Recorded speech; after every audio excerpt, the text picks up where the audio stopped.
औज़ुबिल्लाहि मिनश्शैतानिर्रजीम बिस्मिल्लाहिर्रहमानिर्रहीम अस्सलामु अलैकुम वरहमतुल्लाहि वबरकातुहू। सूरह कहफ है मेरे सामने और सूरह कहफ की आयत नंबर 92 है, पारा नंबर 16 है और रुकू नंबर 3 चल रहा है। आयत नंबर 92 में अल्लाह तबारक व तआला ने फिर ज़ुल्करनैन के ज़ादे राह लेने का ज़िक्र फरमाया।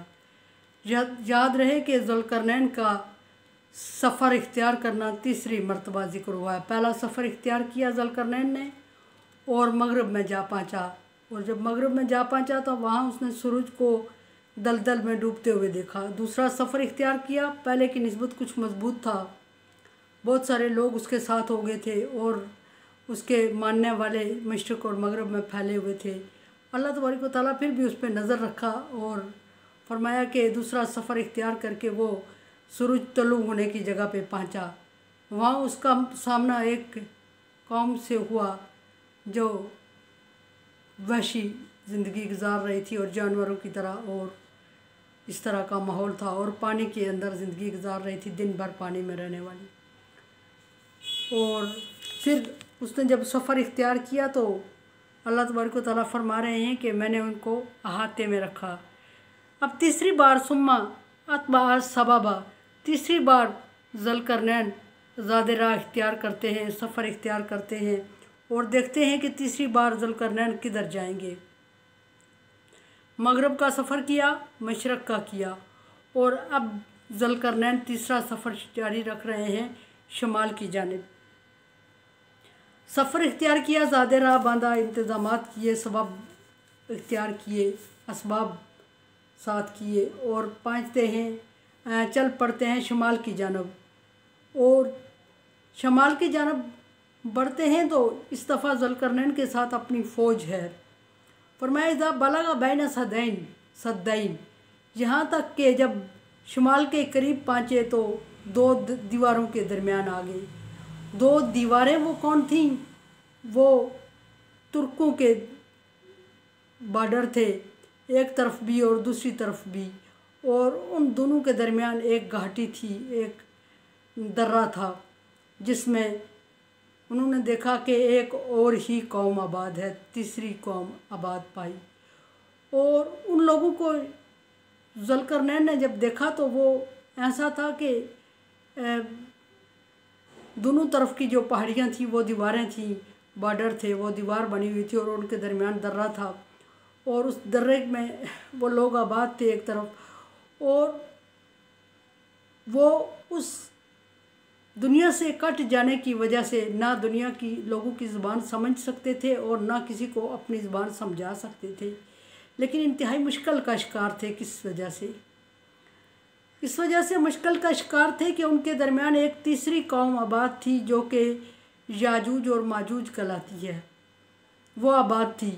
और याजूज और माजूज फितना फसाद की जड़ थी, और फितना फसाद की जड़ होने की वजह से वो उन लोगों का जीना याजूज और माजूज ने आराम किया हुआ था।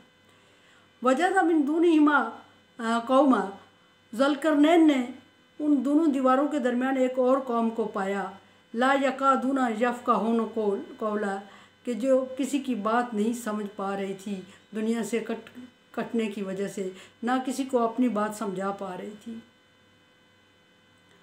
और उन्होंने ज़ुल्करनैन को देखा और देखा कि ज़ुल्करनैन सूझबूझ रखने वाला, समझ बूझ रखने वाला अहले इल्म है, इतना उन्होंने महसूस कर लिया। तो ज़ुल्करनैन से उन्होंने शिकायत की, और शिकायत किसकी की? याजूज और माजूज की। कालू या ज़ुल्करनैन, आ ज़ुल्करनैन, इन्न याजूज व माजूज मुफ़सिदून फ़िल अर्ज़, याजूज और माजूज हमारी ज़मीनों में फ़ितना फसाद करते हैं, हमारी ज़मीन पे फ़ितना फसाद करते हैं। रवायात में है कि फ़ितना फसाद इस तरह करते हैं कि वो दिन भर सोए रहते थे या इधर उधर कहीं, जैसे कि दूसरी कौम पानी में थी, इसी तरह ये भी इधर उधर होते थे। जो रात होती और वो लोग सोते, एक तरफ याजूज माजूज आबाद थे और दूसरी तरफ वो कौम थी जो ना समझ रखने वाली थी, और उनके बहुत ज़्यादा खेत बाग थे, ज़मीनें थीं और अनाज उगाते थे। याजूज और माजूज दिन भर पहाड़ी की दूसरी ओंठ में चले जाते और दूसरी तरफ चले जाते, ओझल हो जाते उनकी आंखों से, और जो ही राहत होती तो वो पहाड़ी पर चढ़ते और पहाड़ी पर चढ़ के फिसल के उनके खेतों में घुस जाते और इस तरह उनकी खेतों को तबाह करते, फसलों को तबाह करते, उनके माल मवेशियों को तबाह करते और उनके बाल बच्चों को भी नुकसान पहुंचाते। उन्हें हमेशा उनसे ख़तरा ही लगा रहता था। ये भी रवायात में है कि याजूज और माजूज पूरा दिन लगा के पहाड़ की चोटी पे चढ़ते थे और रात को जब रात होती और वो लोग सो जाते तो वो फिसल के पहाड़ी से दूसरी तरफ फिसल के उनके खेतों में आ जाते और फिर आधी रात होते ही खेतों में तबाही करने के बाद पहाड़ी पे चढ़ना शुरू कर देते और फिर पहाड़ की चट्टान पे चढ़ के दूसरी तरफ फिसल जाते थे। और ये नहीं कि उनके खेत और बागात महफूज नहीं थे, उनकी फसलें महफूज नहीं थीं, बल्कि उनके जानवर चौपाए और उनकी औलादें भी महफूज नहीं थीं याजूज और माजूज से। और ये एक ऐसी नस्ल थी कि जो बहुत छोटे थे और पहाड़ पर चढ़ने में इन्हें बहुत टाइम लगता था। बाज़ रवायात में ये भी है कि वो दीवार को चाट के सुराख कर रहे थे। फरमाया कि याजूज और माजूज मुफसिदून फिल अर्ज़, और ये हमारी ज़मीन में फितना फसाद करते हैं, हमारी फसलें तबाह करते हैं, हमारी औलादों को नुकसान पहुँचाते हैं, हमारे माल मवेशी का नुकसान करते हैं। तो फ़हल ना जा लका हरजा, क्या ऐसा मुमकिन है कि हम आपके लिए असबाब सामान मुहैया करें और आप उस सामान को अला आइन तजाल बैना व बैनहुम सद्दा, ताकि आप हमारे और इन याजूज माजूज के दरमियान एक दीवार, जो दर्रा था, वो जो छोटी रास्ता था बीच में से, उसमें दीवार चढ़ा दें क्या। अब पहली बात यह है कि उन लोगों की समझ बूझ थी, बेशक उनकी ज़ुबान समझ नहीं आती थी, वो ज़ुबान समझा नहीं सकते थे। अगर समझ बूझ न होती तो वो ये हरगिज़ न कहते ज़ुल्करनैन से कि तू हमारे दरमियान दीवार चढ़ा दे। उन्हें पता था कि ज़ुल्करनैन इतनी ताकत और इस्तिताअत और क़ुव्वत रखता है और डेफिनेटली अल्लाह का नेक बंदा है और हमें इस आजमाइश से ये निजात दिलाएगा। और उन्होंने ज़ुल्करनैन को देख के ज़ुल्करनैन से ये ख्वाहिश की। अब ताजाल बैनना व बैनहुम सद्दा, तो हमारे और इनके दरमियान कोई दीवार चढ़ा दे। काला मा मक्कन्नी फ़ी रब्बी खैरन, और या ज़ुल्करनैन उनकी ये बात मान लेते हैं और फरमाते हैं कि जो मुझे अल्लाह तबारक व तआला ने अता किया है वो तुम्हारे साजो सामान की निस्बत कहीं ज़्यादा और कहीं बेहतर है, कहीं मजबूती से उससे काम हो सकता है। यानी कि जो असबाब, जो सामान तुम मुझे मुहैया करोगे उससे उसकी निस्बत मेरे पास ज़्यादा भी है मिकदार में और क्वालिटी में भी ज़्यादा अच्छा है, ज़्यादा अच्छा काम हो सकता है उससे। ये कह के अल्लाह तबारक व तआला का एहसान ज़िक्र किया ज़ुल्करनैन ने, ये नहीं कि उन पे अपना रौब डाला, बल्कि अल्लाह का एहसान ज़िक्र करते हुए फरमाया। और फिर उनको फिर उस हाल में नहीं छोड़ दिया, बल्कि फरमाया कि आयुनूनी फ़ाइनूनी बिकुव्वा, आइनूनी बिकुव्वा, बस तुम मेरी मदद करो और मदद अफरादी क़ुव्वत से करो, यानी कि मज़दूरों की तरह और काम करने वालों के तरह मेरी सपोर्ट करो और अफरादी क़ुव्वत से मेरी मदद करो। आज अल बैनकुम व बैनहुम रदमा, ताकि मैं तुम्हारे और उनके दरमियान एक पर्दा डाल सकूं, पर्दा यानी कि दीवार चढ़ा सकूं। रवायात में है कि हज़रत नूह अलैहिस्सलाम के 3 बेटे थे, साम, हाम और याफस। साम से अहले अरब नस्ल पैदा हुई और पली बड़ी, और हाम से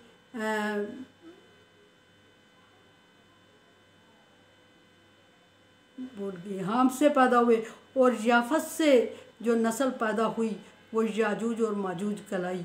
और ये नूह अलैहिस्सलाम के ही औलाद में से हैं और इनके फितने फसाद और इनकी शरअंगेज़ियों की वजह से इनको पहाड़ के पीछे धकेल दिया गया है और ये क़यामत तक जारी रहेगी, इनकी नस्ल चलती रहेगी और ये बढ़ते रहेंगे, लेकिन आम इंसानियत से ये दूर हैं और ये इंसानों के साथ मिल बैठ के रह नहीं सकते क्योंकि इनका अंदाज़ ज़िंदगी और है। और मैं भूल गई, नूह अलैहिस्सलाम के 3 बेटे, हाम से अरबी और साम से जो पैदा हुए वो हबशी थे, और जो याफिस से पैदा हुए वो ये याजूज और माजूज हैं। और अल्लाह तबारक व तआला ने इनकी नस्ल भी बढ़ाई और इंसानों के लिए, उन लोगों के लिए इनको आजमाइश बनाया। और फिर ज़ुल्करनैन की मदद से, क़ुव्वत से, ताकत से उनसे छुटकारा देते हैं जो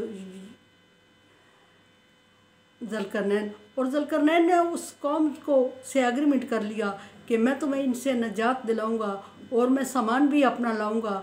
मेरा सामान तुम्हारे सामान की निस्बत मजबूत भी होगा और मेरा देर पा भी होगा और मिकदार में भी कहीं ज़्यादा होगा।